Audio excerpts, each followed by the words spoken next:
всичко да ти кажа. Всичко искам. Добре, ще ти кажа, да, за... Въпреки че лятото вече почти го преполовихме, се организират едни детски лагери, които имат различни формати, не знам как да ги наречем. Има примерно детски приключенски лагер в Карлуково, като той е предназначен да се опита да научи децата да разгадаят тайната на природата. Между другото, колегите трябва да пуснат покритие, доколкото знам. Да, сега ще пуснем видео. Да видим. Има също така лагер детска археологическа школа, където пък се изучава живота на исторически се връщат назад във времето децата, българските ханове. Добре, чакай, ако искаш. Съкровища и... Да. Добре, дай да видим първо видеоматериал, който сме подготвили, след това ще ми разкажеш тези неща. Разкажете ни за лагера. Колко деца могат да идват тук? От колко годишна възраст? Какво предлагате изобщо на децата в този период от време, в който са тук, на това прекрасно място? Преди всичко им предлагаме да се забавляват, обаче предпочитам това да го кажат те самите. Иначе по-лесно е, разбира се, да се работи с малки групи, но няма да има никакъв проблем да се справим с много голяма група. Най-младият ни участник беше на 7 години. По цял ден си търсим приключения, гледаме да си изкарваме добре, готвим на огън, седим на земята, неща, които в големия град са практически невъзможни. Не ни е страх от дъжд, не ни е страх от кал, преживяхме доста бурни времена тук. Освен това, че се научават да разпъват палатки, да се спускат от 40-50 метра височина тук от тази пещера, на какво друго ги учите? Ами най-важното учим ги да бъдат самостоятелни. Учим ги да могат да поемат отговорност, да се държат сериозно в моментите, когато се налага да бъдат сериозни и да се забавляват изключително в моментите, когато има време за забавление. Идеята е на децата да им покажем, че това е културно-историческо наследство, трябва да се пази, че може дори да донесе приходи, привличайки туристи. И, значи, философията ми е такава, на едно дете, аз ако успея да му променя съзнанието, значи съм си свършил добре работата. Като родител, защото и аз и Свилен сме родители, мога да кажа, че е много трудно да убедиш някого, че детето ще бъде в абсолютна безопасност, но самия факт, че децата се връщат в добро настроение, не помнят нищо лошо, помнят само страхотни моменти, смеят се, забавляват се, говорят си за лагера, пишем си по интернет, срещаме се, радваме се, че сме се видели. Говори достатъчно за безопасността им. До сега не се е случвало да има инциденти. Случва се някой друг трън, някой друго отраскано коляно, но нищо по-сложно от това.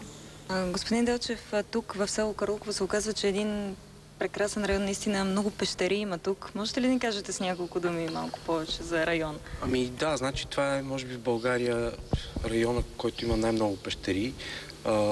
Ежегодно се правят пещерни сборове, експедиции, международни експедиции, проучват се пещерите. Всяка година се откриват нови части, нови галерии. Всичко това разказвате ли го и на децата? Разбира се, децата даже по-добре го знаят от нас. Тази пещера в момента как се казва? Това е пещерата Проходна. Заради това, че проход има един вход и изход. И съответно най-така голямата забележителност, защитена от природен обект, защитен от закона. И сега, от тук през пещерата, къде отиваме? Отиваме да се спускаме през очите на Бога. Дълго ли се върви от тук през пещерата или бързо мина? Не, бързо, малко като тунел. 3 минути. Да. Тебе е страх ли те да се спускаш? Малко ме е страх да ти кажеш. Кой ще обясни как точно се спускаш? Добре, хайде всички, хайде ти първо. Значи, катерим се, внимаваме да не се приближим до ръба. Всъщност, откъде се спускате? Тук през... от тук. Виждаш ли го дървото, където е? До него. Това дърво е там. До него.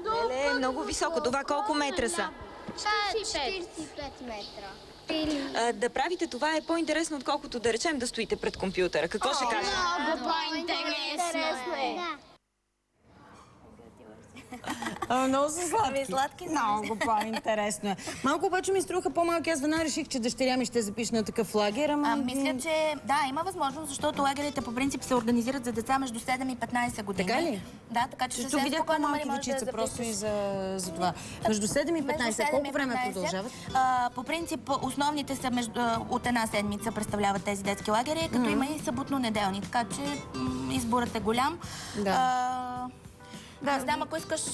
Да, сега колегите пускат различни такива моменти от един такъв лагер. Ти ми разкажи още нещо. Ти кажеш различни видове. Започнах да ти разказвам, да ти разказвам различни видове. Това, което видяхме, беше за пещерите. Да. Има детски лагер Млади мореплаватели, който учи как да си построиш лодка и как да я управляваш.